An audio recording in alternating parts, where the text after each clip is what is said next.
Sem Menin no dia a dia, quem manda no Galo agora? Menin não saiu, mas também não está na função que ocupava. E é isso que muda o jogo, e é isso que a gente vai tratar neste vídeo aqui na Betinho Marques TV. Mas antes disso, eu te peço para fazer aquela básica: inscrever, curtir, compartilhar, comentar, mas principalmente ativar o sininho de notificações, porque isso é importante para você saber quando a gente aparecer. Porque aqui, nunca, jamais, a gente vai trair a arquibancada. Vamos lá. Primeira coisa é vocês entenderem que eu preciso muito da sua curtida e muito do seu compartilhamento, mas que isso tem que ser honesto com você. Então, nossa preocupação não é com o tempo, e sim com o conteúdo. Como é que você pensa que alguém que está aportando mais no clube agora, cerca de 500 milhões vão entrar agora no Atlético para pagar as dívidas onerosas, consulte o vídeo que a gente fez sobre o aporte, ele é até um pouco mais didático, retoma temas, mas é importante. Vai lá, dá uma visitada nesse tema. E como é que você pensa que essa pessoa vai estar saindo do clube? É inconcebível pensar nisso. O que muda é o formato, é como ele vai agir a partir de agora. E é isso que a gente está querendo contar neste vídeo para você através das nossas informações. Pense bem, o Rafael e o Rubens Menin estão praticamente exaurindo os outros. O Ricardo Guimarães vai ficar com uma fatia de cerca de 3% da SAF. O Daniel Vorcaro, para sair mesmo de cena, vai ficar com uma casa de 5% lá de SAF, mas totalmente imobilizado, porque ele está fora do jogo, inclusive no país. O que vai acontecer também com a associação, que vai reduzir de 25% para 10% o seu percentual? Então não tem condição de você falar que o Rafael Menin, com aquele vídeo que ele declarou um afastamento, está saindo do clube. É totalmente fora de cogitação. Então o Rafael continua no jogo, mas de uma forma diferente. Ele sai do dia a dia, onde ele fica 4, 5 horas depois, no final da tarde, é uma apuração que a gente fez, que todo mundo sabe, ele trabalha na MRV durante o dia e no final da tarde, até o início da noite, ele fica à disposição do Atlético para inteirar sobre o caixa, fluxo de caixa. Ele tinha essa participação muito efetiva nos grupos, controlando ideias de preços de ingresso, ele participava de tudo, ele era muito ativo. E essa mudança de cenário coloca o Rafael em outro patamar, ele sai de cena do tiro, do bombardeio, e fica na ação estratégica. E aí a gente vai entrar num outro ponto, um ponto fundamental de análise. Até onde vai a autonomia do Pedro Daniel? Até onde vai a autonomia do Pedro Daniel? Pedro Daniel é um cara de uma conversa fluida, que está se comunicando inicialmente com a torcida do Atlético de uma forma positiva, e ele tem uma autonomia. Mas essa autonomia vai até onde, Betinho? Então eu vou te dar uma metáfora que vai te fazer você entender. Digamos que eu tenha um canal de TV ou no YouTube e que eu tenha uma pessoa de confiança. Essa pessoa de confiança, ela gere para mim no dia a dia para eu tomar conta de outras coisas e ela tem total liberdade para tomar ações, fazer compras, fazer as contratações, enfim, essa pessoa gere o caixa e tudo mais. Só que aí, se num belo dia alguém chegar e falar assim que está querendo contratar um grande profissional meu, da Betinho Marques TV, por exemplo, ou se essa pessoa oferecer para o meu Pedro Daniel, no caso, uma necessidade de comprar uma fatia do meu canal, o que você acha que o Pedro Daniel vai fazer? O que você pensa que ele vai, como você pensa que ele vai agir? Simples. Isso entrega para você como o Rafael Menin fica a partir de agora. Ele sai da relação diária, de participar da compra digamos, do papel higiênico do CT, porque ele é muito participativo, para viver o macro. Então, se alguém chegar e falar com o Pedro Daniel, Pedro, tem um atleta aqui como o Gabriel Veneno que precisa ser vendido para a Europa e eu tenho uma oferta muito boa. O Pedro não vai tomar essa decisão sozinho. Ele vai reportar ao Rafael Menin e ao Rubens Menin, que são majoritários no caso da SAF atleticana. Então fica muito claro que, assim, tomadas de decisão do dia a dia, o Pedro Daniel vai gerir normal. Ele tem essa autonomia para tomar conta do dia a dia.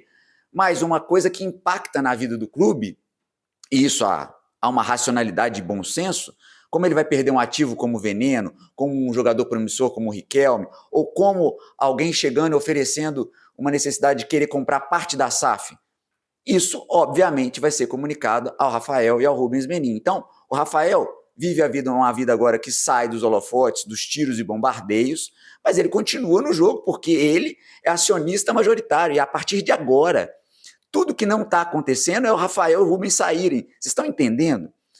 Ele saiu do jogo diário, mas eles estão cada vez mais donos da gestão do Atlético. Eu trato gestão do Atlético como donos, porque o Atlético, gestão da SAF, que é diferente de ser dono do Atlético.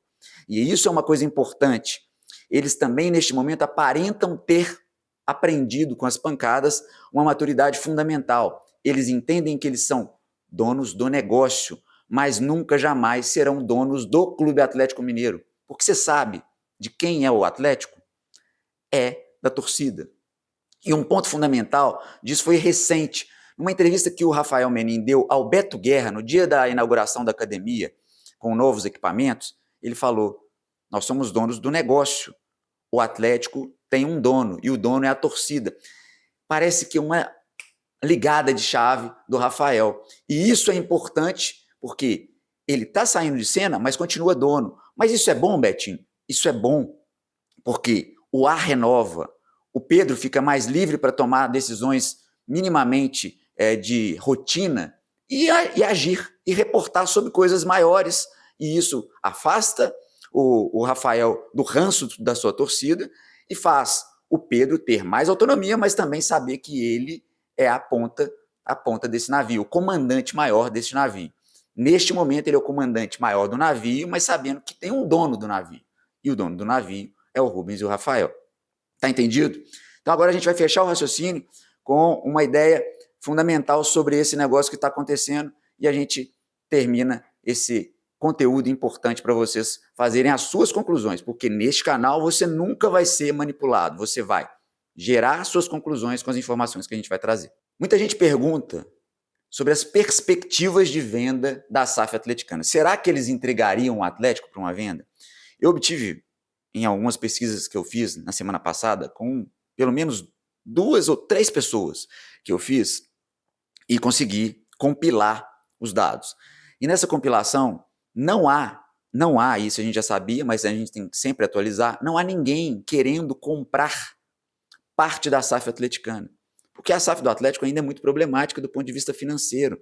O Atlético divulgou o seu balanço no final de semana e tem várias questões a serem resolvidas, principalmente o pagamento das dívidas onerosas, que, segundo Pedro Daniel, o dinheiro do aporte dos 500 milhões são exclusivamente para pagar as dívidas onerosas.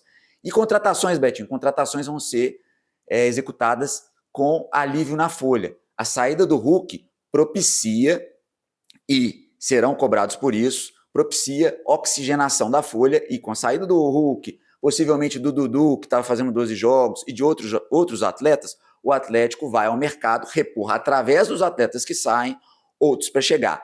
Não com o dinheiro que está entrando do aporte, ok? E esse aporte que a gente chama de equity, conforme o vídeo passado, porque é uma compra de ações feita pela família Menin, porque não houve ninguém querendo aportar no Atlético. Até agora o Atlético não é interessante.